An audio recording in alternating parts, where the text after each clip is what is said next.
Electro and Bono Movie Power Hour.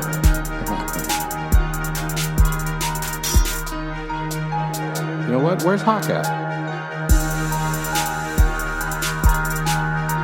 Listener discretion advised. Pansy.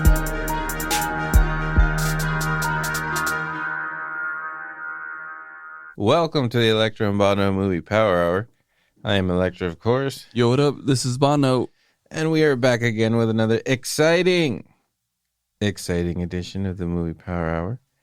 We are movie lovers here, of course, and we watch movies any way that we can, damn it. We prefer, number one, theatrical experience. Mm-hmm.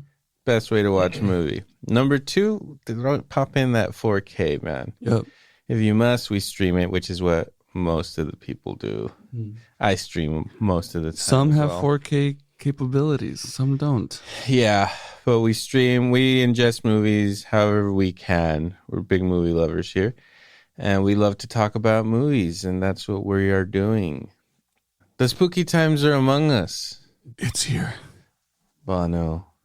It's getting a little foggier at night. Getting weird. Yeah. No, yeah. The whole world's going straight to hell, but let's watch movies and try to ignore the fucking horrific things that are happening around. It's very appropriate to the time. I would, you know what? I'd rather go to Haddonfield right now and deal with Michael Myers. I'd prefer that. Huh? Mm-hmm. Like, what are the chances, right? Right. In what you're living in a city. Mm-hmm. That Michael Myers, like, he's got so many people to cut through. Like, the chances that Michael Myers will get you, Right. I think, are not great. But with your luck. Yeah, I guess.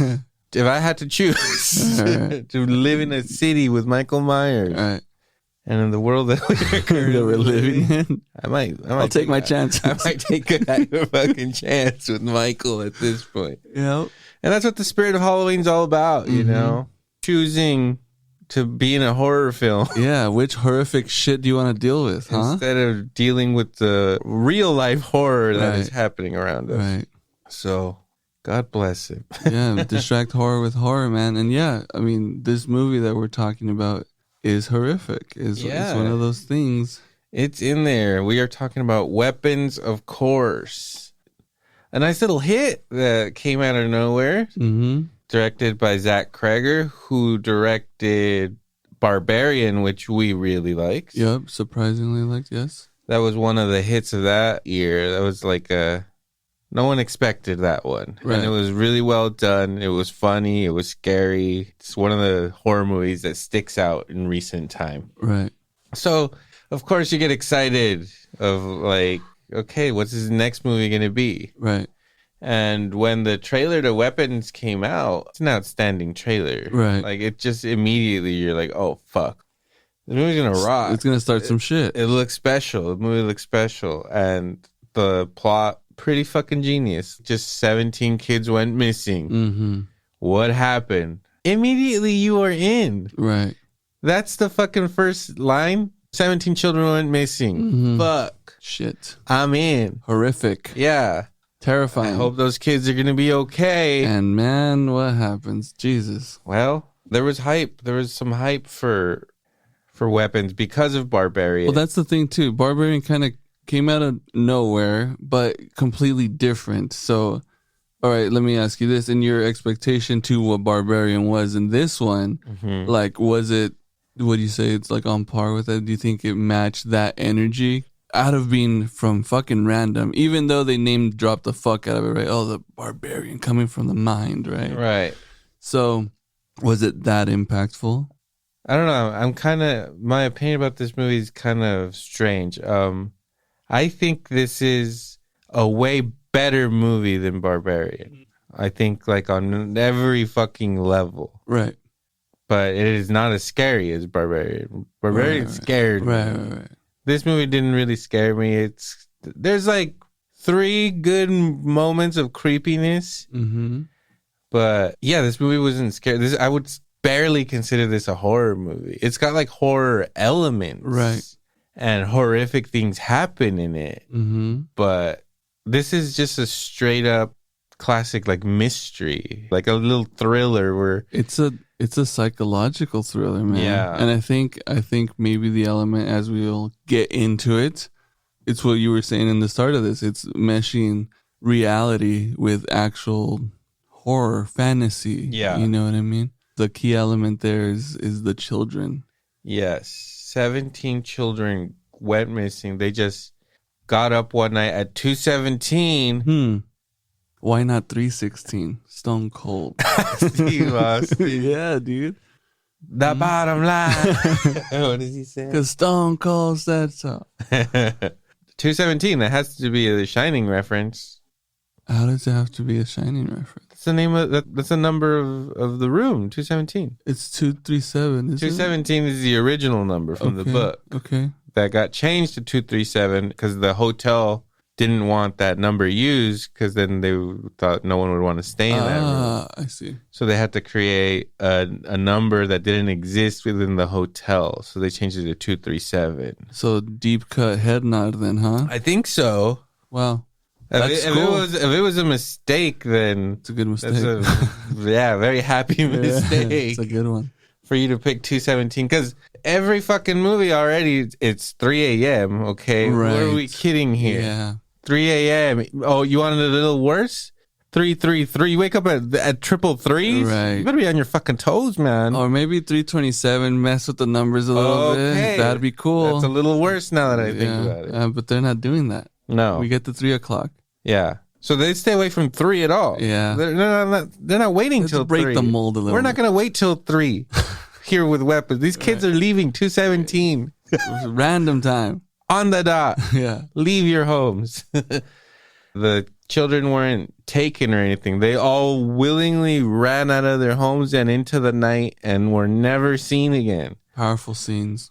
Yeah, so that's what I'm talking about. This movie feels like it was directed by like David Fincher or something. That shot of the kids running to the music and in slow-mo, it's like a classic rock song. And immediately my expectations to the film were immediately like, okay, this is not the vibe I thought this movie was going to be.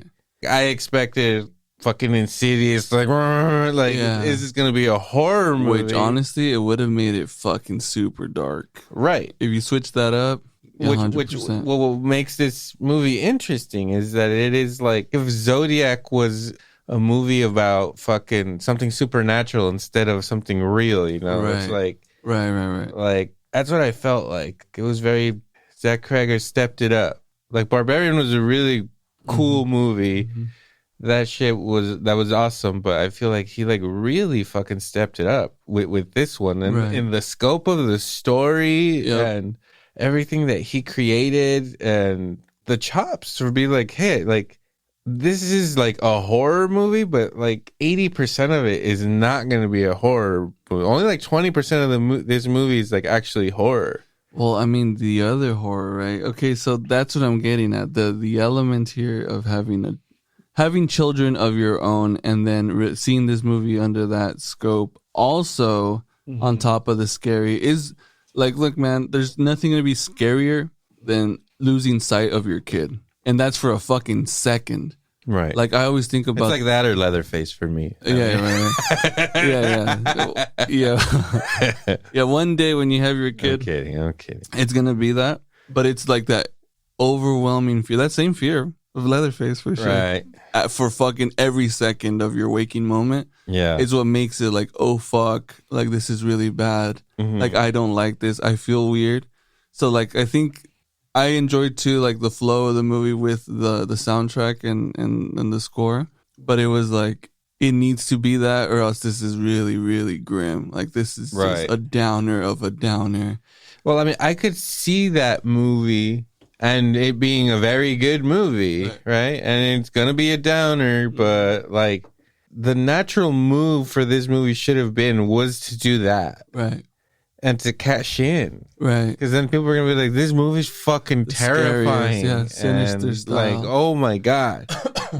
But the fact that he actually took the time to like make like a real like drama where you get the perspective of 5 different people, I think. Right. yeah, this movie just completely turned things sideways for me. And I was like, whoa, okay, this movie is not what I expected at all. Right. And I wasn't like, I would only want to say I was let down by it. I immediately accepted it. I was like, oh, okay, cool. Like, this is going to be this kind of movie. Right. Yeah, it's trippy. And that's also his style. I think from Barbarian, again, the notorious cutaway going into our boy Justin Long, which makes a amazing cameo in this one. That's right. Yeah, absolutely. Crushes. He made it through this one. Justin Long dies in horror films. Well, this is the prequel. This is the prequel to Barbarian. Although he does survive in Drag Me to Hell. That was the first one that broke the mold. He made it. But yeah, the whole switch up on the storytelling was really, really dope too. Yeah, so it starts off with Justine's character, played by Julia Garner, and she's the teacher of these kids. Right. So there's that great shot, right? She shows up to school and basically her class is empty except for one kid. Right. And, well, that's what I like, that it starts off with her and you see her story first. Right. And it, like, introduces that it's going to do that, right? Because it says their names, like, at the beginning of each chapter, each story. Right. You're along with her and you find out that she's, like, a fucking alcoholic. She's got a bit of a past. And the Brolin's not fucking happy with her. He's not taking it. You know? I think the beginning is probably the creepier part of the movie. Right. Because she doesn't feel safe, like everyone's kind of blaming her for the disappearance of these kids. Right. And she's just a fucking your average horny drunk. Teacher. Yeah. Teacher. Just trying to mold minds. And it also seems like she's a good teacher. Right. Even though she's a flawed person. Right. Like she actually cares. She cares about the kids and like, yeah. She's there to teach and get fucked. Anyway, essentially. Not at the same time, though. That would be not during school hours, right? Or after, or on school premises. Oh, you're right. You're right. Like, let's clear that up. Let's clear that up. Outside of the school boundary, it's fair game. Yeah, across the street, go for it. Yeah. Street parking. She knows. Plays by the rules is what we're getting at. But I enjoy her because of Ozark. She was really great in that. She had another show on Netflix too. So I mean, naturally, I didn't watch The Wolfman. Did you watch that? I didn't because I heard it wasn't good. No, but she's in it, right? Yeah. But I was like, I'm sure she probably crushes that role. Just the movie's probably not that fucking great. But Ozark, she crushes. She crushed in that Netflix series where she pretends to be some rich broad. She's Silver Surfer in the new Fantastic Four movie. Okay, does she crush that? She's all right. Okay. I mean, she's a fucking... Yeah. She's silver. Right.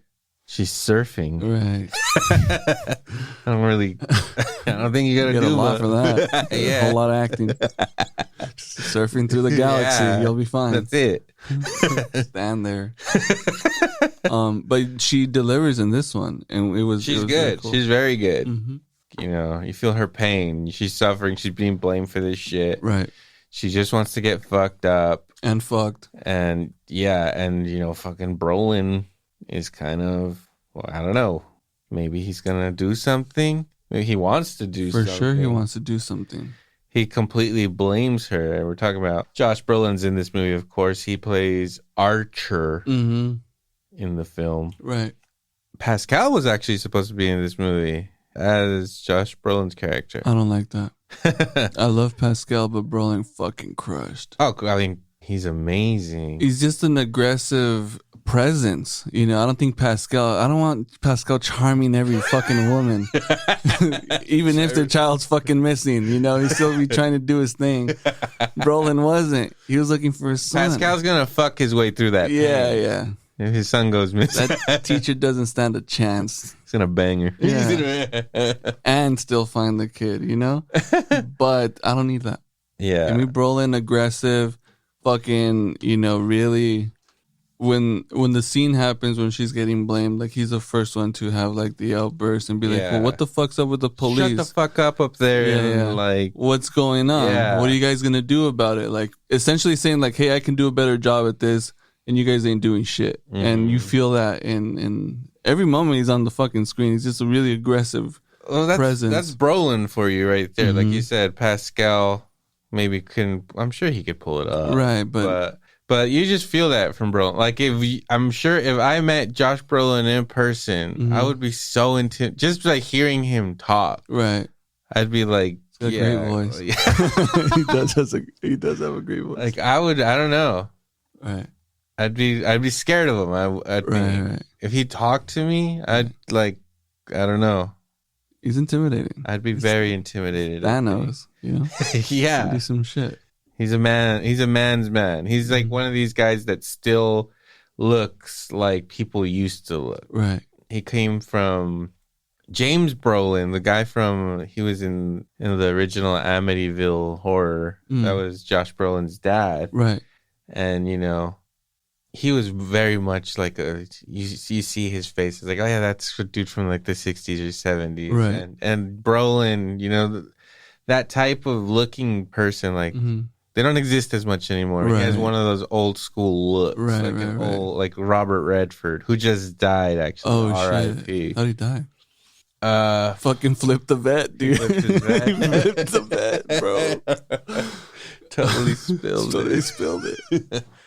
What? No. Hey, show a little respect. I don't know how he died. Probably cancer. Oh no. Well. Let's just say he flipped a vet, you know? Let's not feel too down. Weapons is already a downer. Yeah. Yeah. Brolin being in this movie also, like, got me more excited about it, too. Right. When you see the trailer and you're like, because it looked like an old school kind of like The Ring or, right, like, you know, creepy little ghost kids. Right, like, right, that's right. the movie we were expecting, right? For sure. But it's kind of trippy, too, because, like, horror movies have like since been done with, other than like the franchises Conjuring, Insidious, right, all that shit. There's really not. They're slowly dying too. Yeah, but they're done. They're done now. I mean, the Conjuring just broke the record for like the highest grossing horror movie opening weekend. Yeah, because it was the last one. You know, what I mean? It's saying goodbye and a good note. Okay, bye. It wasn't that good, dude. I went to go see Spinal Tap 2 the other day. I had to go to a movie theater we don't really like going to because it was the only place that was playing it. Oh no! I went in and I was a gentleman. There was these two older ladies, and I opened the door for them. Completely regret being a gentleman because then that also meant they were going to be in front of me in line. Oh right. And you have to buy your movie ticket at the concessions now. Stupid. So I had to wait for these ladies to decide what they're going to. Stupid. And like I was like, fuck, like, see, this is no good deed going unpunished because I was being nice and like, let me open the door for these two old ladies. I could have just zipped on through, bought my ticket, popcorn. I'm out of there in a minute. Yeah. I was running late too, so I was like, fucking old ladies, like, move. No, I get it. Yeah. Anyways, the most shocking thing about that was that then they were like, oh yeah, and like 2 for The Conjuring. I was like, whoa, these 2 old ladies are going to see The Conjuring. Well, and they were like old. They're like, fans. And I was like, okay. Yeah, Formiga's doing it. They were like 2 old like Mexican ladies too. I was like, I did not expect You know what? I watched a movie in a theater full of señoras, and that was 100% that. So what do you mean? They were like ladies, Mexican ladies in the crowd. Yeah, full. When you went to go see it, full auditorium, and there is a distinct sound to a señora, right? and all you hear are these fucking ay. You know what I mean? You hear a bunch of Speedy Gonzalez. Bro, it was funny as fuck. So I was having a great time. Elevated the movie for sure. But yeah, packed auditorium, señora. So I believe that. I believe it 100%. When I was seeing the reporting on it, it's opening weekend, it made a shitload of money, right? I think it's like it died down, but opening weekend, it made like $150 million worldwide or some shit. Cool. Which is just out of nowhere, like the fucking 4th Conjuring movie. Right. So apparently they attributed a lot of that shit to Hispanic people. And I found that super interesting. And then I thought about it and I was like, I guess it makes sense because these movies are like super Catholic. Right. So maybe like the Catholic Church is actually being like, hey, go watch this movie. And encourage. That's what I'm fucking guessing. Right. What movie? I watched this movie with my girl. And it was like I don't know if you watched it. It was like a Latin movie, like a horror movie. What the fuck was it called? There was like a movie. It was like about Palo, which is like some satanic witchcraft, crazy stuff. Mexican or Latino American style, Salvadoran. I don't even know what fucking region. What was it called? I don't know what it was called, but it had to do something with this witchcraft named Palo. Palo? Palo, como si fuera Palo Santo, but Palo satanic. You know what I mean? Let's see. Palo horror movie Latin. I don't know. Not the best movie, but Okay. I feel like Rosario? yeah, I think it was Rosario. Yeah, it was Rosario. Rosario. Yeah. The theatrical release of Rosario. I did hear about this, and it has that creepy looking guy in it.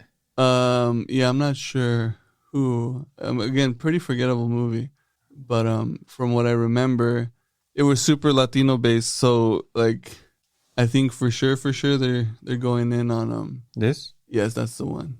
It came out this year, right? Yeah. This guy. Yes, fucking David Dasmalchain. Dust Melt. Yeah, that guy.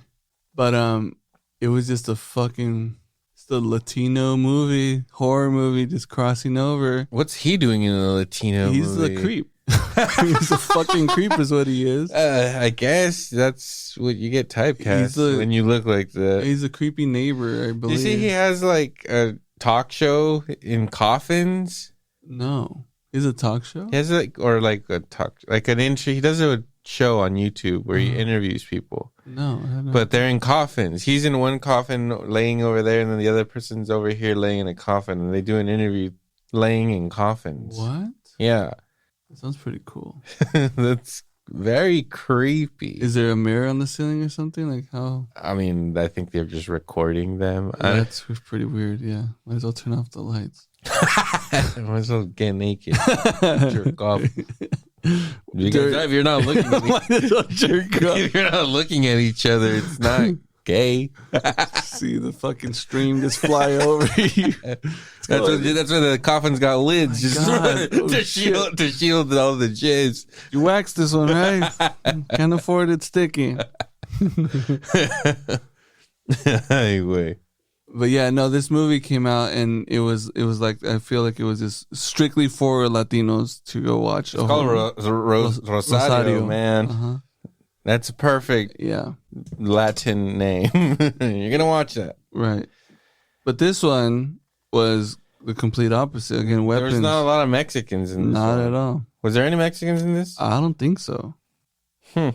I don't think so. Is this movie racist, Bono? It might be racist now that I think about it. But is there black people in it? You tell me, man. You're the one that keeps count on all that shit. Get out of here. Let's see how many of them are in here. There's at least one Asian in this. I know there that. Is one, yeah. Yeah, you're right. I don't think so. But I think, okay, so what Weapons does really well is that it breaks down this scenario in essentially what seems to be like, it's weird because you think that the community is really like united, but I think they're only united because of the fucking what happened, right? Just the 17 missing children. Exactly. And they find themselves, it's weird because life, that's like the big message in this movie is like life continues. Right. You grade your family members have to deal with this shit while everything around you is functioning like normal every day. Mm-hmm. So it's a really horrific element as soon as this thing gets going. And what makes it, I guess, kind of creepy and kind of the horror thing was the intro narration, right? You have the little girl. Yeah, so like I said, the narration's creepy, but then all of a sudden it's like all a really pretty scene, slow-mo, right? Classic rock. But you see that Brolin is sleeping in his son's bed. Oh man, Did you? I cried. Oh, you did. Are you fucking kidding me? Yes. Okay. But did you notice that the sheets he was sleeping in were Batman sheets? No, I didn't. And I feel like either you or me had those Batman sheets. Probably you, because you're a bat dude. I am a bat dude. Yeah. But I think they might have been yours. Might have been Uli. I think Uli maybe had some, because I don't think I've ever had bat. No? I mean, I'm sure I've slept on bat sheets, but I don't think they were for me. Let me see. Like the white one with the black and the yellow, right? That's what you're talking about, like the OG. No, it was gray. They were Okay. gray. But yeah. So he's sleeping in his son's bed, and when you're going with everybody's character, the teacher, she bangs a cop. Mm-hmm. Played by Eldon Ehrenreich from Oppenheimer, of course. So, I mean, I didn't even know that motherfucker was in this movie. Right. And then all of a sudden, there he was. Shows up. And has a big part in the movie. And he plays a cop. Crooked cop. Mm-hmm. Not a crooked cop, but... That's pretty fair, but deceiving. Lying bastard. Nice mustachioed cop. His character's name is Paul. So you see Paul show up to a bar with Justine, Mm-hmm. and then it is implied that Paul's married or has a girlfriend, and he claims that he's not with her right now. Right. And then Justine's like, let's fuck right now then. Green light. Yeah. And then it goes to like the next morning or something, and she's at the store buying some liquor, and then some bitch just runs up behind her, assaults her, and she's just like, you fucked my man and you fucking made him drink. Right. And also she's like hot, so it's like, what's going on here? Yeah, I'm kind of distracted here. What's happening? What's going on here? This guy has a smoking hot wife, and he banged this weird other girl. Mm-hmm. But I don't know. That wife also seemed very annoying, so I get it. Right. So, I don't blame him. But that's the situation he found himself in. Yeah, sometimes these situations just fall on your lap. You know, we don't take responsibility. And It's even just like, even though that scene happens, it's explaining her story. You, at least for me at the time, you kind of automatically think it's a disgruntled parent who's just like, oh, I'm gonna fuck this bitch up because I saw her at the liquor store, and then it comes with the story, right? Because you're just kind of like, huh?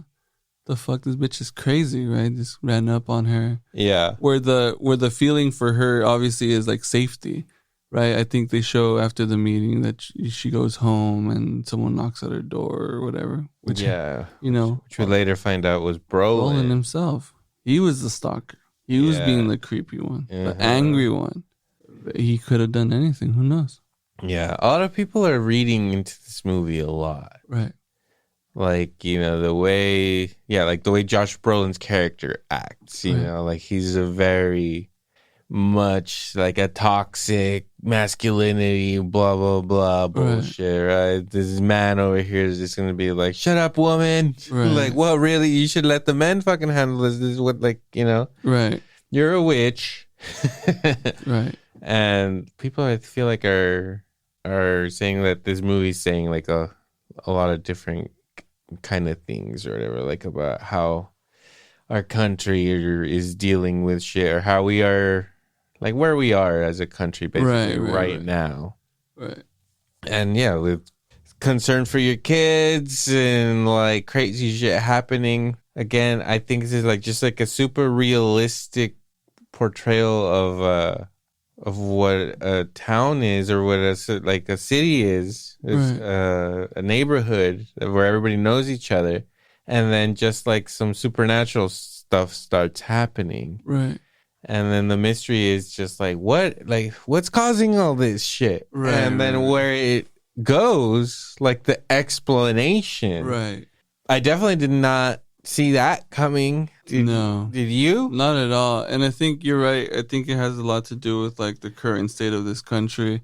Not to get stupid or political or anything like that, but you know, when we hear about crazy shit that goes down, school shootings, all that shit, you know, you're thinking primarily white. You know, some might be, you know, more conservative neighborhoods because of looser gun laws or whatever. And fucking the portrayal that Brolin's doing is essentially like a white male that lives in this part of the country.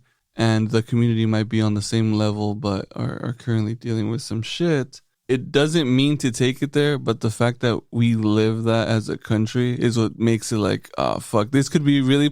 that movie could have been completely made into propaganda for fucking gun safety and all that type of shit. Even if it was on the right side, like that other movie you were like telling me about that you really wanted to see about that girl who's like snipes down the active shooter. What? Yeah. What are you talking about? You told me about this movie. You're like, bro, you got to see this movie. It's like some girl defending her school.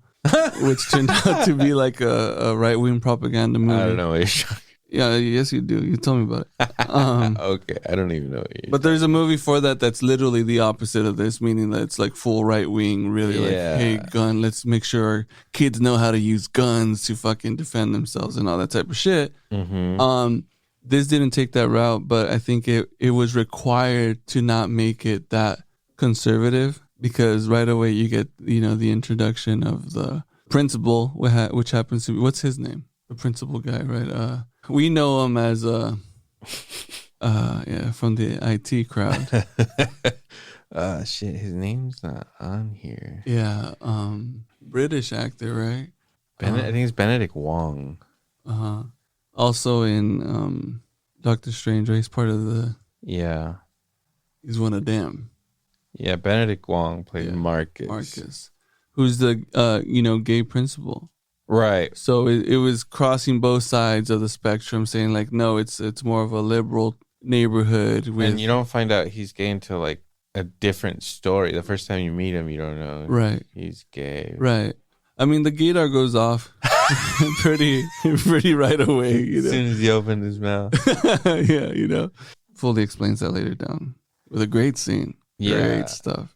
But I think the movie did say a lot without saying it in that aspect. And then...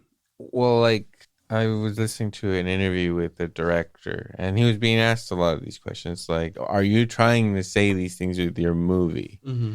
He pretty much takes no credit for it. He was like, that's absolutely not what I was doing. Like, I just made a straightforward freaking story, like, had no agenda of any... wings or whatever, no left or right, whatever, just telling a story. Like anything that people are putting onto it is it's on you, homie. Mm-hmm. They asked him like, what are you trying to say with this movie? He's like, I wasn't trying to say anything with this movie. Did you not see the fucking thing? Like I was just making a fucking movie. That was a cool story. What I'm saying is that witchcraft is real. Bitch, what the fuck you think? Be fucking careful, you're gonna get hexed. Did you? Right? Put away all the shit you own, man. Don't let people in your house. Don't let people take your hair. If someone takes hair from you, you fuck them up immediately. Right. Or if you're a gay principal, the ribbons that you're hanging at your fucking office. Yeah. If someone grabs your ribbon, you're a dead man. Your days are numbered. Oh man. I remember finding out about voodoo as a little kid. It's pretty terrifying. That was scary. Yeah, that is terrifying, dude. Oh man. No good. Anyway, so you see Justine's kind of story, more or less same thing with Josh Brolin. His story is probably one of the scarier ones. It has the nightmare, which is one of the probably scarier moments in the film, where he has a nightmare where he's like it's his house and stuff. Almost Insidious-y, or it's like if he's in like the further, a little bit, yeah, or like clearly like a dream or something. He's just dreaming. It seems like he's in another fucking plane or something. Right. I really liked that scene. I wish you could see a little bit more because it's hella dark. Right. But it did feel like a dream to me, which I appreciate. Right. And then the randomness of the fucking machine gun just showing up on top of the house. Right. And it has the 217 on it. Yep. Disappears. Again, like they asked the director about that. They were like, wait, are you trying to say like guns in schools or whatever, and he was like, no, like I just had that thought, and I thought that a machine gun floating over a fucking house would be cool. Right. It did look cool. And it's just like The one of those video things that gaming. makes it seem like, what? At this point, and this is still very early on in the movie, like the movie's just throwing me off. I'm like, what is going on Right, here? You know? Right. As you keep going from character to character, you start getting more and more pieces of the story, Right. which is great. And you see this lady like trying to talk to this kid. There's this one kid that didn't go missing, and she just wants to talk to him, but no dice. The fucking town or whatever all fucking hate this bitch. They want her to get fired, so she got suspended. Just goes on a bender and is kind of stalking this kid too. Right. And she notices that all of the windows have been blacked out. And she's been knocking on the door. She like looks through the window and sees the parents just like sitting there. Very creepy. Very creepy. That was cool. I think like the first part of the movie is more of the scary stuff. And then she falls asleep in front of their house. And then the mom comes out walking all Very creepy. weird. Did you see this in the crowded movie theater? Did you go opening weekend or? Yeah, it was that release weekend. How are Packed. people like reacting to this film? The cool thing about it is that it wasn't young kids and it wasn't older people. So like people our age and shit like that. So it was fairly silent. People weren't reacting like how the fucking Conjuring. We saw the Conjuring, and I'm telling you, I got the senoras and like the kids. You know what I'm saying? Which was fucking awful. Right. So this one was more like you can feel the tension in the auditorium, which was cool because you're on edge anyways. But people weren't reacting to it like if they were scared. I think people were just kind of like, fuck, like this is bad. You know what I mean? Like, meek fucking feeling, just kind of like, oh man, this is so bad. Yeah. At that point in the movie when I went to go see it, there was like audible like when the lady comes out of the house. She looks crazy. She looks, yeah. And she's with scissors, so you think she's gonna do something horrible, but then she just gets a piece of her hair. Right. But you know, we don't know. It's voodoo yet. What's going or on? witchcraft. Right. You're aimed to believe it's some paranormal, creepy shit, you know? At least I did. Yeah. And then Brolin, when he has that nightmare, his kid's like running around and he follows him. And then he like goes back into his bedroom and there's someone in the bed. Or I think he does see his son in his bed and he's talking to him. Right. And he's asking him like, where are you or whatever. And then like he like looks away or something and he looks back and then you see what at the first time you see it is like completely startling because like what the fuck was that? Right. Like yeah, definitely that part was one of the highlights of where that shit like I think gave me the chills. Like I was not expecting it. I was like, yeah, just seeing that like really creepy old, like I didn't even know what it was. Right. Like, is that an old man, an old lady? Like, what is that? Fucking clown. Horrible. Yeah. And then you get that really good line from Brolin afterwards that really cuts the tension. Yeah. It really lets you off the hook. Lets you get a laugh after you fucking just got the shit scared out of you. Yeah. What the fuck? Yeah. Yeah, that's what I mean about it. Like, the filmmaking is, like, fucking really good. Yeah, and apparently I saw this interview he did. That take was like above 20. You know, that was like the funny / right amount of what the fuck from waking up from it. And he was like, yeah, like I had to do it. And it's like the one I thought was really good wasn't the one used, you know? Like I thought I was actually really trying to nail it. And so dude ended up fucking using another one that made it comedic, right? Soften it up a little bit, you know? I mean, it's it's a great moment in the film. Yeah. You just got the shit scared out of you and then to have a successful laugh like that right after. Yeah. It's very satisfying. Yeah, it is. It helps out. Good job. Yeah, he delivered on that one. So we start getting introduced to like, okay, there's a weird, creepy fucking figure behind this. When you start getting into Paul's story, you find out that he's in recovery. He goes to AA, and his wife went out of town. She's going to be out of town for a couple of days. Right.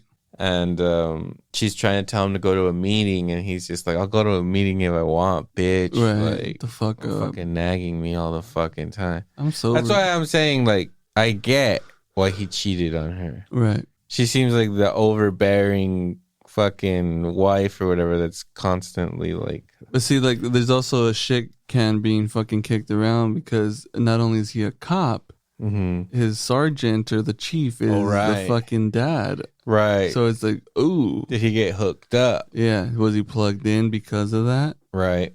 And if so, like, that's an eternal favor.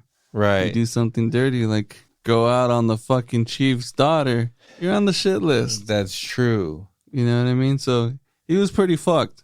Yeah. You know? And the guy that's the chief, he's like a comedic actor, although he's not funny in this No, movie. he's pretty serious. Pretty serious. But it's cool that he's in that movie, in that role. Right. Yeah, so he has a run-in with with a junkie. Right. The junkie segment of this movie also It's brings a lot of comedy. Yeah, the comedic relief. Yeah. I really like that of the movie, that story by story, the tones of the stories can be so different. And that one, you're like spending an afternoon with a junkie and seeing him get into his antics. Right. And then run into the horror movie. Right. You're like, oh, okay, of course. We didn't just switch movies and are just hanging out with this junkie now. He is, of course, gonna move this story forward. Right. Yeah, then he has one of the creepier scenes too, because he goes in the house looking for shit to steal. Right. Because he notices all the newspapers on the fucking yard. So he's just like, okay, Pouring rain. nobody's been home for a minute. I could go in there and rob some shit. Because the pawn shop didn't want to take the child's fucking iPad or whatever. Come on, man. Yeah, so he goes in there and then he sees the parents that are just sitting there. The house is like completely dark. He goes into the basement and he finds all the missing kids. So then we find out that all these kids are alive. They're in this house. And they're just standing there. Which happens to be the house of the lone kid. Oh, right. So that you're kind of like, oh shit, like, is this kid the mastermind of of a huge child trafficking ring going on? Damien? Is this an Omen secret? Right. Of course you're thinking sacrifice, to Satan. That's what I thought. These children will be sacrificed to Satan any day now. Yeah, it's a matter of time. Because they're running out of it. Listen to Brolin.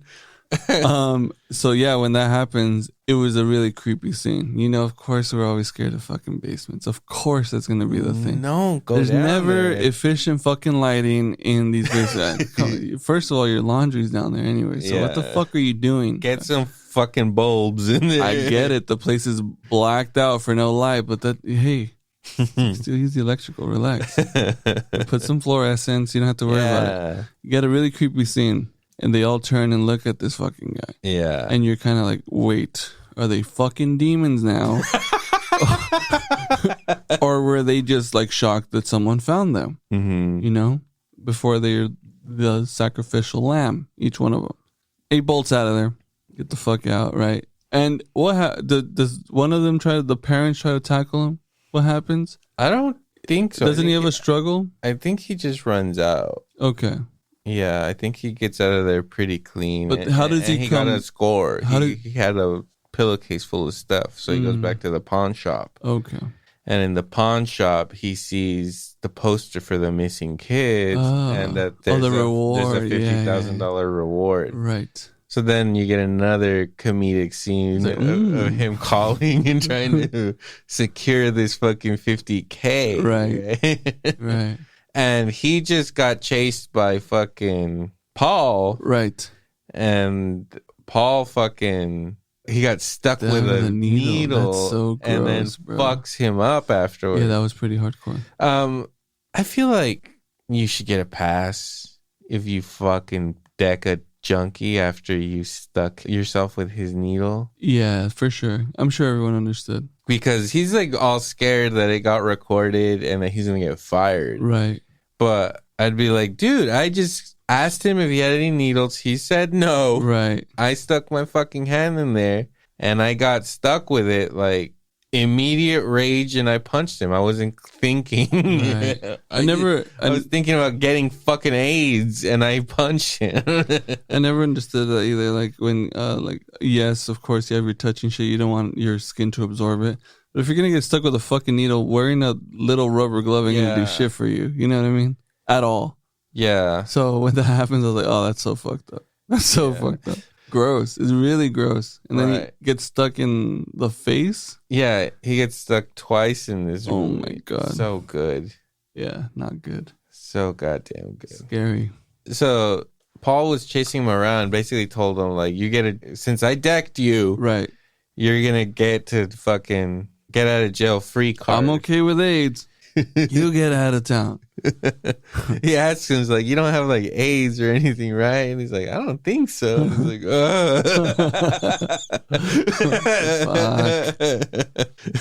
Yeah. So yeah, the cop now has to essentially let him go. And for him to kind of just continue on. Yeah. But yeah, you're absolutely right. It would be like a self-defense thing. Be like, hey, didn't follow instruction. Fuck it. In my head, I'm thinking he's safe. He's okay. Yeah, like maybe you'll get a write-up. Yeah, a little slap on the wrist.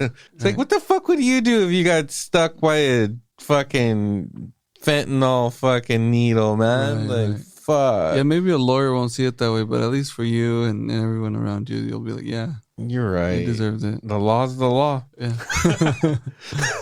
Judge Dredd would probably shoot you in the fucking face for that. It's got to uphold the law. All right. I am the law. So he has to go to the police station to report the kids, but he knows he's been warned. Yeah, because at that point it becomes like, who's your source?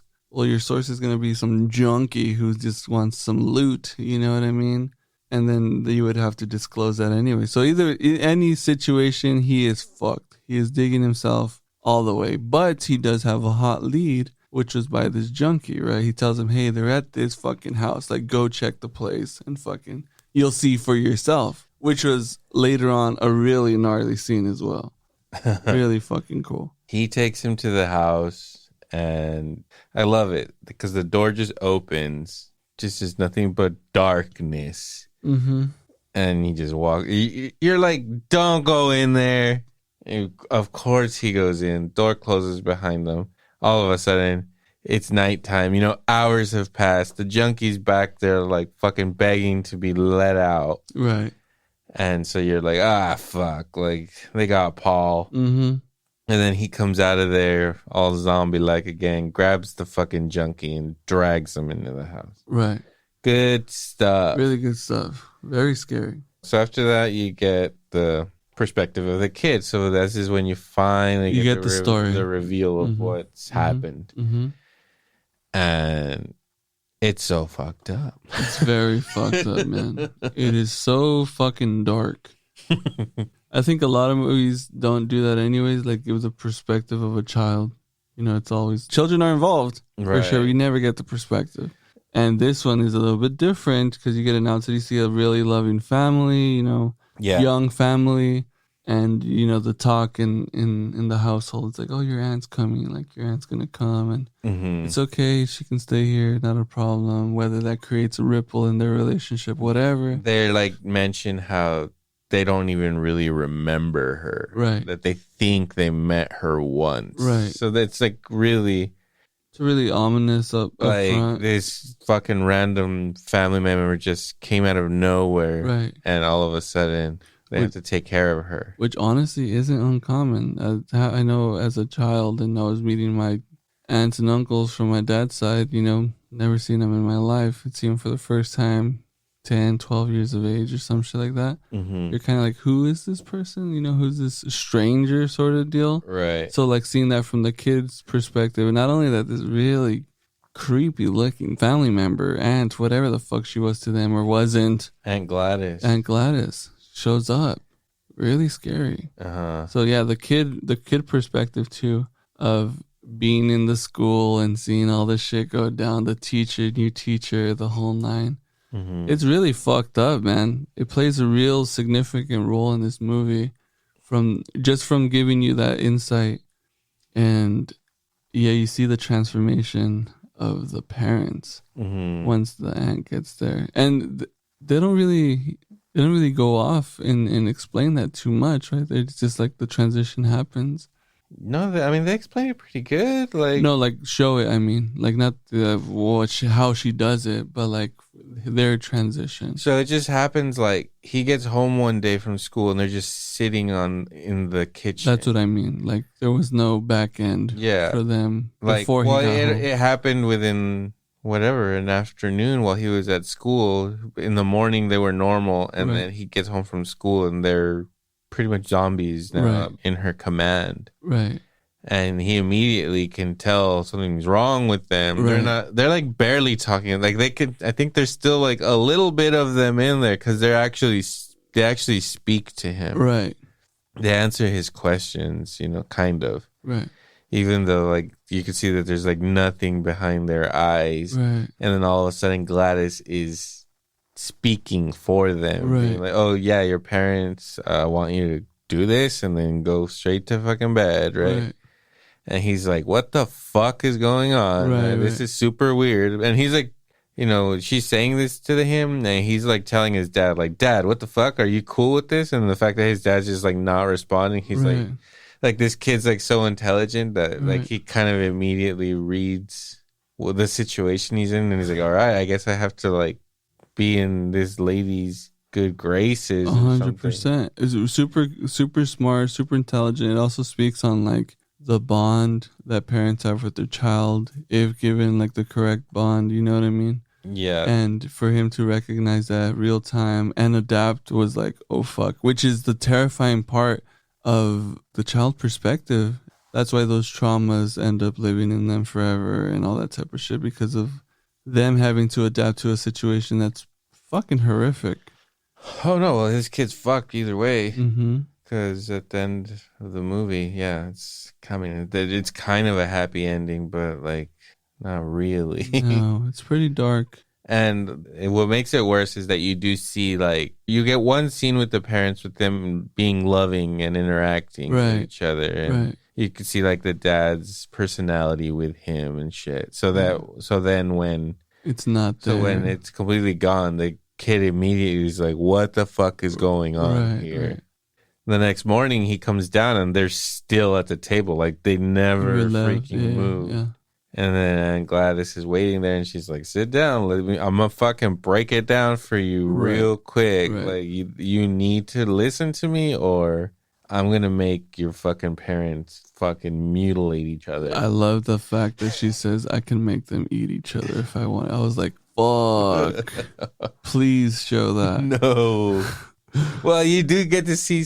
Yeah, a little bit. Yeah, it's like the little kid can hold a grudge. Yeah. He's like, oh, he knew exactly what to fucking do to her. You can do that? You can do that shit? Okay. But yeah, noted. Really tense scene where she has to demonstrate power. And they just stab the shit out of themselves with forks. Very dark. Very dark. And it's super unsettling, too, because they're like not reacting to it. You hear the flesh. Yeah, they're just stabbing their faces, and you're just seeing the panic of their little kid. That'd be terrifying to see. That'd be awful to see. Yeah, but he stabs it out, understands the thing that he has to feed them to, like, was pretty. Yeah, they don't explain, like, why soup? I hate the fucking nitpicky movie logic here, but they would be shitting themselves. Right. The house would stink. They've been sitting there for days. Well, I mean, at least pissing themselves. They're giving him soup, but there was still some shit would still come out. I honestly, even though they don't show that, I just kind of assumed that that's what it was anyways. Yeah. Of course, even though they didn't show them like soiled or anything, you know? Same with the kids. It's a fucking basement full of kids. It's pretty bad down there. Shit galore. You can smell it at the street. You know what I mean? Yeah. I don't know. I think it chooses to ignore the, the logic of bowel movement. Yeah, well, it's because you're kind of toying with fantasy and shit like that. Yeah, but witchcraft is very it'd be real. a shit basement. Shit fast. Die of infection rather than. I mean, and Gladys can fucking control him. She's being a bitch by not like being like, all right, go to the restroom. Right. Yeah, you gotta take care of it. She's just tormenting them. Fuck it, you know. Right. You don't know if they're there either. Right.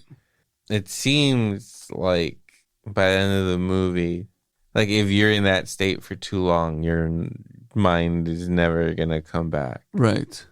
At the end, they're just empty vessels, really. Right. Their brains have been their spirit's wiped. gone. It's been completely removed. It's pretty. And we forgot to mention the second time you see Aunt Gladys is during the junkie scene. Oh, right. So right when he runs out of the room, he starts seeing Gladys. And he sees her, the first time you kind of get a pretty good look at her, you see half of her body, she's like waving at him, just like super creepily. Really little it rip, you know? You're right, little it rip. Yeah, but it's okay. Didn't mind it. Creepy. Well, you're right. Now that I think of it, this is a very Stephen King-like story. Right. Yeah. And he should sue. He should sue for this. Yeah. A fucking clown in the wood. Get the fuck. Junkie? Are you fucking kidding me? Are you fucking kidding me? A drunk? Really? Yeah. His name's Jack Torrance. Yeah, we know that. Gotta sue now. Why don't you write something fucking original? Yeah. No, but I mean, again, if it is tipping the hat, right? You're already saying it's some shining shit anyways. Right. You do get those elements in a really fresh way, you know. Of course, I'm sure that people who don't watch horror movies like that or give a fuck about movies like that are making any connection with fucking The Shining with this, right? They're gonna be like, I think your hardcore horror fan, such as myself, would catch that too. For sure. I didn't know that, but I'm thinking 237. You know, you forgot. Yeah.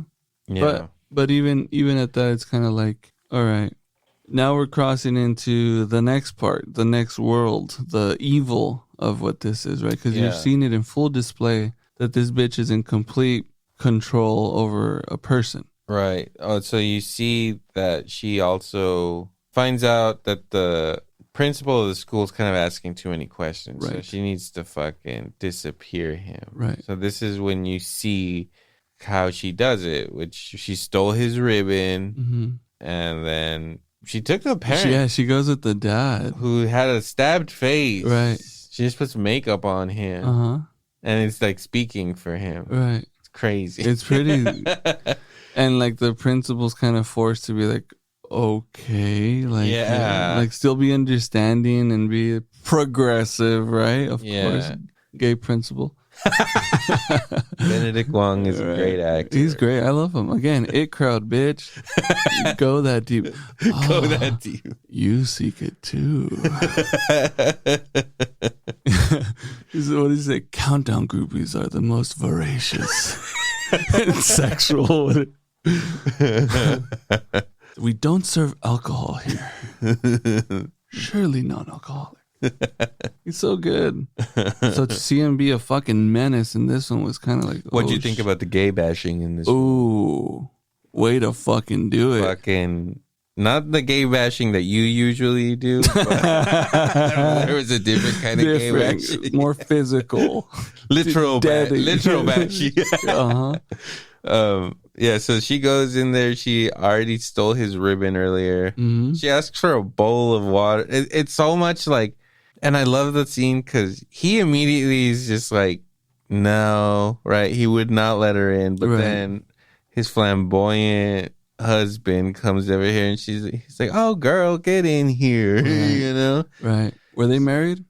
I don't know. I was assuming. Maybe just a partner. Could have just been a partner. They were about to fucking just go deep throating 6 hot dogs. They had like a tray of Yeah, hot dogs. These yeah. guys are about to have a nice little afternoon.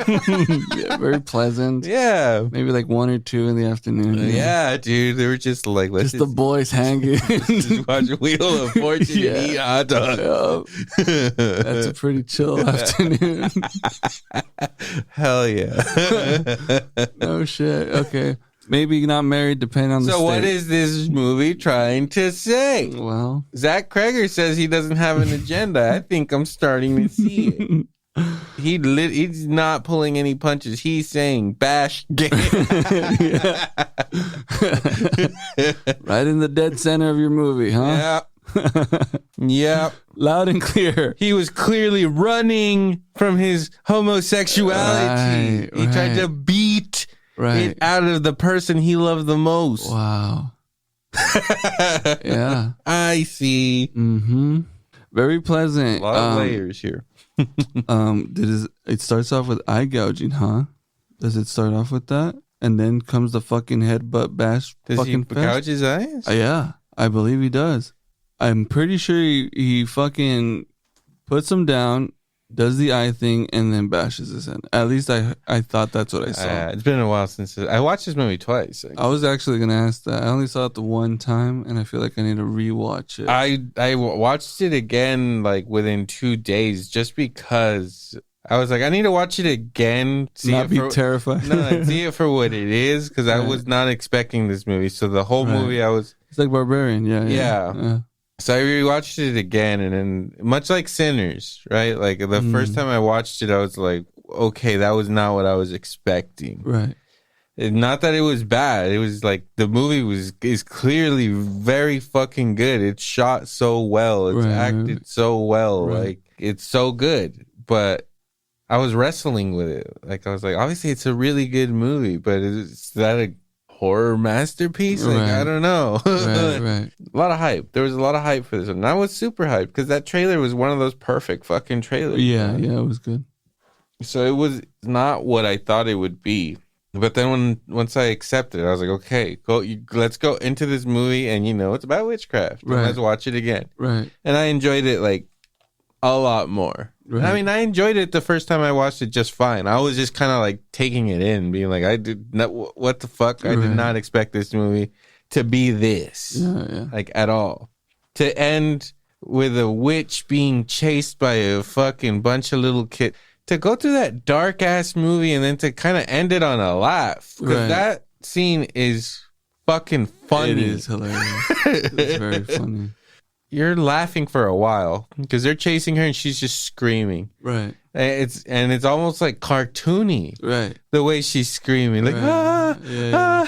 like an oh shit, old lady oh would- shit, Yeah. and then just a bunch of little kids, like 17 of them, Yeah. running after. It's like that age-old question, like how many third graders do you think you could beat in like this Right. amount of time? Right. That's the ultimate test, right there. Yeah. And if you're an old lady, You ain't gonna win that. yeah, battle. You ain't gonna win that one. that's terrifying. Yeah, right at that scene after the gay bashing that happens, that's where you see the command of that power, right? Yeah. So I really like that. As soon as the gay bashing's done, they they have the teacher's We're hair. done with that. She has the teacher's hair, and she commands Wong to go fucking kill her. You just saw that he just killed his lover with his own fucking head. He's covered in blood, looking fucking just demonic. Yeah. And he just runs out of the fucking kitchen. And Horrifying image. Mhm. He looks so scary, and he's running the same way that the little kids Exactly. ran out of Exactly. out of their house. that's what I'm getting at. When that happened, you don't really think you could be like, oh, they're having a dream, nightmare, something that's connecting them. Mhm. But it's the command of this crazy bitch. Yeah. So then you're like, okay, Yeah. these kids got So it automatically lets you know, like, hey, they're capable of doing some fucking gnarly shit. right. So then they do it at the end, and it's like, okay, Yeah. I'll fucking take that. Like it's so sad seeing the little kid go through that. So she's like feeding off of his parents to keep her alive, Right. Because at this point you don't know how old she could be, hundreds of years old or something, right? Right. And she's just like, I guess, lives off of people's souls or energy or whatever. Yeah. It's like the movie Tangled, you know? I don't know if you ever watched that. I've never watched. No, it's great. You should watch it. I missed that one. Yeah. So then the parents weren't enough anymore. So she was like, your parents don't have enough. So I need your whole fucking class. I need kids. So I need you to get me an item of theirs, of all of them. So then, you called him a mastermind earlier. He kind of was. He wasn't the mastermind, but he's the one that pulled it all off. Yeah. He was the hired gun. He's Ethan Hunt, really. But see, that's also the sad. This is what I'm talking about. This movie is so fucking dark that you see like the endless or unconditional love for a parent that a kid can have if the family is like thriving and like adjusted and or like a family, and he loves his parents so much that he's willing to do that and he doesn't care. He's a part of it. He still says nothing because he needs to make sure that his parents stay alive. Mm-hmm. Bro, that is like the most soul crushing shit. Just like watching that in real time, and you're just kind of like, bro, if my kid was ever to be put into a situation like that, like fuck. First of all, this kid, Nuts. he's taking on so much. All of a sudden, he has to go buy a canned soup. Not only feed his parents, but fucking 17 fucking kids. Right. It's a full fucking time job over here, man. Yeah, He has to feed each one of them. And yeah. they're like, I'm not feeding those today. I'm fucking done. Right. What about me, man? I've been eating Campbell's for fucking days. Tired of Campbell's. Yeah, so this little kid's taking on a lot physically and mentally. Mm-hmm. It's really sad. And it's just great how he like kind of uses it at the end to win, and like so that part is satisfying, that at least the little kid defeats the evil, Right. and he doesn't die. He's fucked up forever now, but Right. So in the jump of the film, again, the narration says that this is a true story. A little girl who's presumed to have witnessed and or been a part of the actual event is narrating the story of saying like, hey, this is what happened to these kids. These kids ended up this, and this is their story, right? Mm-hmm. So now we dive into like all the speculation, right, when it comes to like the theories and shit. And so they're saying, in a couple of things that I seen, was that the narration coming from this girl isn't, essentially the story's being told through her, because she's bringing it up, and some of the details might be jaded. Mm-hmm. Some of the details might be whatever. It's all done on purpose to kind of demonstrate the power that Aunt Gladys has, in particular to the gay bashing scene. It could just be as simple as a fucking editorial clip, right? There was something on the cutting room floor that didn't capture the frame properly, but like essentially one of the speculations was that her power was demonstrated in that moment because she pulls out the purse out of nothing. When the door opens and you see her, she doesn't have it. It's not on the floor. Or it might be out of frame, but the fact that she walks into the kitchen where the bowl is then presented, that she gets a massive tote bag and is like, here's the thing. And like, and the reaction from Wong is like, what? Like, what the fuck? But then it's so chaotic that he doesn't question it or anything like that. The fact that he gives her, she asks for water and she wants it in a bowl, and that he does it. Right. Is so, I'd be like, no. Mm-hmm. The fuck out. I have 3 hot dogs over there ready. They're going to get cold. I don't want cold dogs. Just, Wheel of Fortune's almost over, bitch. But yeah, like it's showing that, and then again, like you mentioned earlier, which was also another part of the theory, is like if you're in the trance for too long, like you're not gonna come out of it. Because Brolin gets trance. Exactly. And what is he trying to say about trance? If he's getting trance, you can come back if you're not in there long enough. You can get out of it. That's what this movie's trying. Brolin did it. Yeah. Can you do it? So then, yeah, also Brolin and that other girl. What is the character's name? Justine, yes. So they join forces, right? He like, Wong tries to kill her. He kind of saves her from him. Right. And he's like, all right, like, I don't think you did it anymore. There's some Some other Fucking shit. Wong just Yeah. fucking went crazy. Right. I painted witch. That was me. I know I did. My bad. I wanted. It seems like there is a witch involved. I just got the wrong one. Exactly. How can I explain this? Witch. There was a witch. I just thought it was you. Instincts are spot on. It's the wrong person. Though. I didn't know there was an old creepy lady. If I did, I would have thought she was the witch. That just rolled into town, right? Just like you. So I get it. Yeah. But So, and so they find the house and they go in there. There's a great scene. Yep. Because Paul's in there. So she goes in there and she's like, what the hell? Like, this dude that I banged and made him. It just fucking ran through me. And made him drink and maybe has AIDS now. Divorce. Yeah, he's about to get a divorce. I ruined this guy's life pretty much. Well, he ruined his own life, but whatever. Right. She helped. Yeah, she did. She did. And she sees him there and they attack her. And the great scene where she uses like a vegetable, like a potato peeler. Right. And is all peeling his fucking skin. It's good stuff. I love it. Good I stuff. love it. See, Evil Dead. I'm telling you, bro. Waste of a cheese grater. You go potato peeler, you're on some real shit. Yeah. Just saying. And then the junkie's fighting Brolin, and Brolin's just like throwing him so funny because he's like searching and just judo flipping this fucking junkie from one side to the other. It's really funny. Yeah.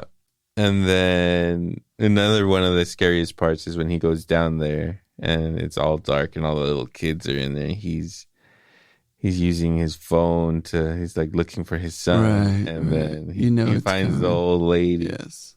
And so she fucking does him in. Right. And then he tries to kill Justine. Right. But he's not under the trance long enough for it to completely consume him. He was able to come out of it. Right. And another important thing, and another thing that who knows if the movie's trying to say anything, since this guy apparently doesn't try to say anything with his movies. At all, huh? Right. The kid I think during the dream sequence, Josh Brolin's telling his son, like, I'm sorry I wasn't there. Like, I was a bad dad. Like, I just want you back so badly, right? Like I know I fucked up and like I want to be better and all this shit, right? When you get the flashbacks from Alex's point of view, Brolin's son is fucking making this kid's life a living hell. He's a bully. Brolin's raising a little bastard. Little Brolin. And he's unaware because apparently he's pretty uninvolved in this kid's life. He doesn't know what a little fucking shit he is. Consumed by work, doesn't give a fuck. Yeah. Doesn't care about his fucking wife. Yeah, and all of a sudden he cares about finding this kid more than anything in the world, and it consumes him. Right. He's doing crazy shit. Obsessive, yes. Yeah. So I really fucking like that. It's just like, at the end of the day, you're fighting for a shitty kid, buddy. Yeah, it's life telling you something right there. And then the movie ends with, Brolin, like, he finds his son. Finally, he has him in his arms, and he's walking away with him. Right. And then the narration comes back, and she said, like, okay, like, Alex's parents, like, basically never talked again. She said something like, he went with another aunt, and this aunt was actually, like, good. Right. And she takes care of him now, but, like, his real parents, basically, are still zombies. Right. The movie ends with it saying, and even some of the little kids started to talk again. Right. And then it just ends. Right. Yeah, more than likely, all of these kids are done. Right. And some of them might be able to have a little life in them. Right. But you don't know if Brolin's kid is one of them. But, like, when he's talking to him, he is not acknowledging him or like, they did not come out of the trance. Right. After devouring Gladys, which is also super satisfying. Yeah. I loved it. They, like, tear her to pieces. It's so fantastic that it's so funny when the kids are all chasing her and she's like, ah, and some really cool shit where they're just like jumping through windows. They're like little Tarzans, jumping over tables. Yeah. A little 28 weeks, 28 days. But like little kids. The little kid version. I mean, as a little zombie kid should do. That's what I'm saying. maybe we're missing a completely different market, like baby geniuses, but like zombies. Right. Well, how about that? Yeah, that sounds cool. We need to just create a baby world where it's nothing but babies. Yeah. Like Boss Baby, but like a bunch of babies, but zombies. Oh, yeah. I think that's what we need as a society to just pull through. Yeah, the one girl that gets to her first, like she's putting in the real legwork. She's doing some gnarly. She's falling around, not giving a fuck. And they're just like startled. They're just running into random people's houses. Each one of them are just like, holy shit. Right. Each one of them, their reactions are really funny. Mm-hmm. The guy mowing the lawn and just see, because it's really funny because he just sees an old lady running. Ah! And then like a few moments after, a bunch of little kids, and everyone's just kind of like, what the fuck? No one's trying to stop them or save this old lady. Can you imagine what's going on? Oh my god! So in the movie theater, everyone's basically laughing right now. Right? Yeah. And then hard shift to her getting fucking mutilated very graphically to all of a sudden everyone's like, oh, you know? And I'm not, well, obviously we're desensitized to this shit pretty good, but you hear your average moviegoer being like, oh my God. Right. Very true. Fantastic for, again, it's like similar to the dream sequence where he like scares you and then makes you laugh. And it's like now he's making you laugh and then all of a sudden horrific fucking, they rip her jaw off and like her intestines and then they just take her apart piece by piece. It's skin ripping off per bite. I love it. I think it was really cool, really better than most zombie shit anyways. And she's screaming in terror. And that's the great part of it. And even though it's funny, you're just so happy that this super evil character is about, like, you're waiting for her to get what she deserves. She did something so horrible, so you want her to die. Right. And then you see her die, and it's very graphic. And, I don't know if people were ready for that. I thought it was fantastic. And for that movie to end on that high note, you do leave like, that was awesome. Right. No, it was really cool. And then, so the curse is broken there. That's when Brolin comes to and all of the above. But the cool part there, and like you mentioned, where it just kind of ends, obviously this kid is smart. He can hold a nice little grudge. You know what I mean? He was like, bitch, I just got you eaten from what you said to me. Yeah. Imagine all the horrific shit that little kid told this kid, right? And him growing up years of this, Brolin's kid.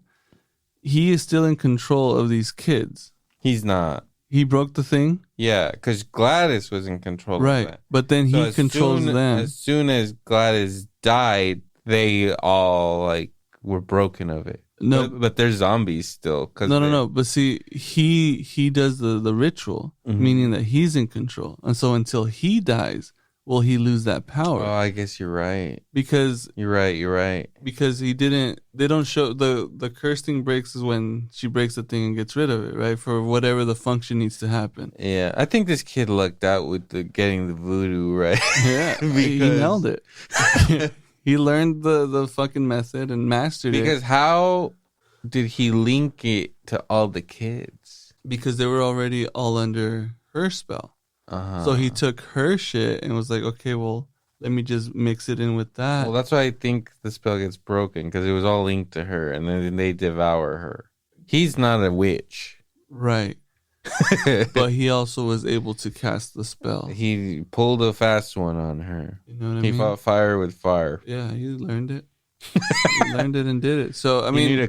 He had to cut himself, put it on... So there was a magic tree. Right.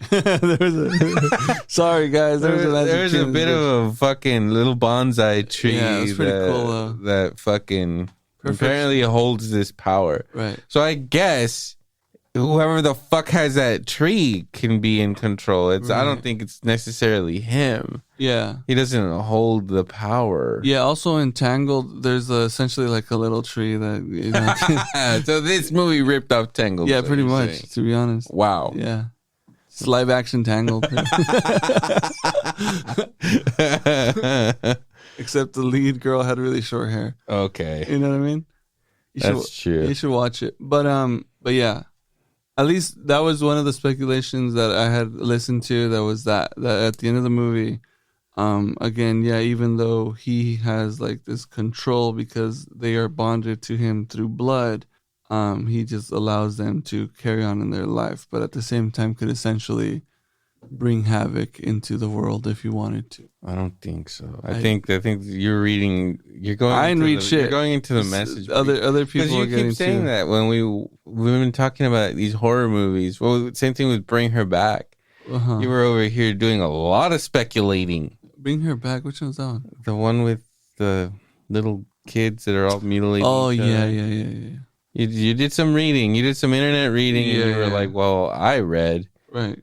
that this or whatever," Right. but they don't say it. Like this is too much speculation. Right. There's reaching going. But on it's here. only because they don't say it that you can do that. Right. You know what I mean? I mean, you can think whatever the fuck you want. Sure. Obviously, this guy's not trying to say shit. Just make a movie. But you're right, yeah. The movie got a 95% on Rotten Tomatoes. That's really good. It's awesome. Audience score of 87% and IMDb 7.6. I did wonder how people it makes sense that the audience score is less because I feel like this movie was sold as something else, and if you went to go see it as a regular I'm just gonna go watch a horror movie, Right. that could have been pretty disappointing. Maybe. I mean, I still really liked it. What'd you give it though? Where you at? I think I'm at an 8. I'm like at an 8.3, dude. 8.3. Yeah, not a maybe. 5, but 8.3, you know? I wouldn't go above like an 8.23. You're right. It's like right there. Yeah. Like it's really good. You're right. It's really good. I pre-ordered it Nice. on 4K. I got a steelbook. Right.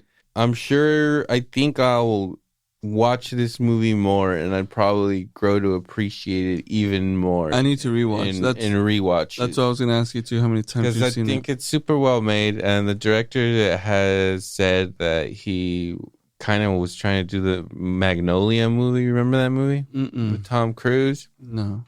It's a movie that's told in the perspective of a bunch of different characters and stuff. So he basically was like trying to do like a horror Magnolia and stuff. And that movie is really good. Directed by Paul Thomas Anderson, who just directed the new Leo movie. Oh, okay. One Battle After Another. Oh, yeah. Kind of a weird title, but yeah. Right. It is a weird title. It makes sense after you watch the movie, though. Right. So he got influence from that, and like I see that a lot, and I really liked it, but it was not what I expected at all.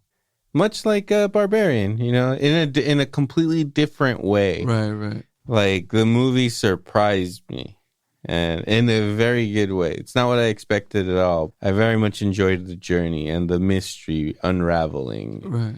And like, yeah, I didn't know where the fuck it was going. I didn't expect it was going to be a witch with a tree. I'll fucking tell you that shit right now. Right. Same. But yeah. Let's see. The box office here had a budget of 35 mil, which is nice and modest. Right. You know? And the movie looks fantastic for 35 mil. Right. And you got Brolin and Wong in there, so I mean, you have to throw out some dollars. Some good change right there, yeah. The movie made 150 domestic, 113 worldwide. Total, it made 264 million. Right. Which is pretty good, especially considering it was made for $30 million. Right. But it was during like a weird time in the box office where not a lot was going on. So for 5 weeks, it was like number one. For 4 weeks, it was number one. It went to number 2 in its third week, and then in its fourth and fifth week, it was number 1 again. So there was like not a lot of stuff going on. Yeah, let's see what that opening weekend. It made 43 million. It opened with Freakier Friday, of course. Oh man, that opened at number 2 for 28 mil. Fantastic Four First Steps was there in its third week. It was number 3. The Bad Guys 2 was in there in its second week at number 4. Okay. The Naked Gun in its second week was at number 5, made 8 mil. Superman was still hanging in there. almost 8 mil in its 5th week. We still got Jurassic Park, F1 together, which I didn't like very much. You seem to kind of enjoy. It was pretty cool. We could talk about that one too. Yeah, that's how it was rolling. 250 mil. Like it was considered like a really big hit. Like for it to be number one that many weeks in a row, and Right. like I think there was not a lot of like it was just like those old movies, those old blockbusters were still hanging around, and this was kind of new and different. Right. It got a good word of mouth. So yeah, that's Weapons for you. It's a good one, man. Definitely recommend this one. I enjoyed it. Love Brolin. The girl's awesome too. Again, Ozark and that other show, she fucking crushes. So even though, it was looking scary, I was gonna watch either way. You know, definitely a fan of both. Mm-hmm. So they both crushed it. And this director is currently making the new Resident Evil film. He's gonna make a Resident Evil movie. Based on what? Part 4? Please do part 4. He said that it's going to take place during Resident Evil 2. Okay. It's gonna not focus on any other characters from the game at all. Okay. He says he's gonna create his own story. I listened to him do an interview about it, which a lot of people were immediately like, "Fuck! Like, don't do a Resident Evil movie. You just did 2 like very well regarded horror movies. Right. To go and do a Resident Evil movie, which really hasn't been successfully made to like please the fans and moviegoers alike." Oh, okay. So like pretty far one's really good. I love the first Resident Evil, and I'll stick up for like 4 of those Annihilation. for like 4 of those shitty movies. Yeah. I know what you mean. And then like I remember, I think the last 2 were pretty rough. Right. And the very last one, I will say, I did not It's even. like Final Destination. I didn't make it through the last one. Right. I gave up. Yeah, no, probably not. But yeah, he's gonna make it, and he people are kind of like, dude, don't do this. But he says like, no, like I would not be doing it like if I didn't think I could make it. Like if I didn't have a really good story. Apparently, he has a story he's excited about. Right. And he's saying, like, I love these video games. Like, I really want to honor and respect them. Right. And he's like, but I'm going to do my own thing and not tell the story that's already been told in the video games. Right. So that's exciting. That is cool. And, I mean, whatever, dude. Let's see a fucking zombie movie with fucking the T-virus told by this fucking guy. I'm very excited to see what he can do. Bro, I don't know if you did part 2 on the remaster, but when they did the intro scene from where the truck hit. Oh, right. Fuck me, that was incredible. But yes, I would like to see like those perspectives, not necessarily Homeboys. Like the police station beforehand, you know what I mean? When Right. the fucking bus that you gotta cross through and step on the fucking zombie head.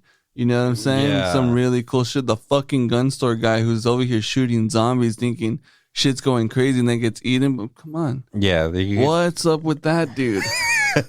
Exactly. Horrible death. Yeah. Yeah. So I'm excited. I hope. And then he says he already has his next movie lined up that I think is also going to be a horror film. He's like, so like doing this Resident Evil movie is not going to stop me from making my shit too. Like I just got the opportunity presented itself and I thought I could make a cool Resident Evil movie. So man, hopefully he pulls it off, man, because although you and me stick up for some of those Resident Evil movies, not a lot of people do. No. Anyways, we should wrap this sucker up. Go ahead and give us some love on social media, on Instagram. Follow us, give us some likes. Follow us on Spotify and wherever you listen to your podcasts. We're brought to you by Salad Bites Media each and every episode. There's a lot of cool shows on that network. Our producer Oz does all that stuff, so go check it out, man. Anything else, Bono? That's going to be it, man. All right. Sayonara, Sammy.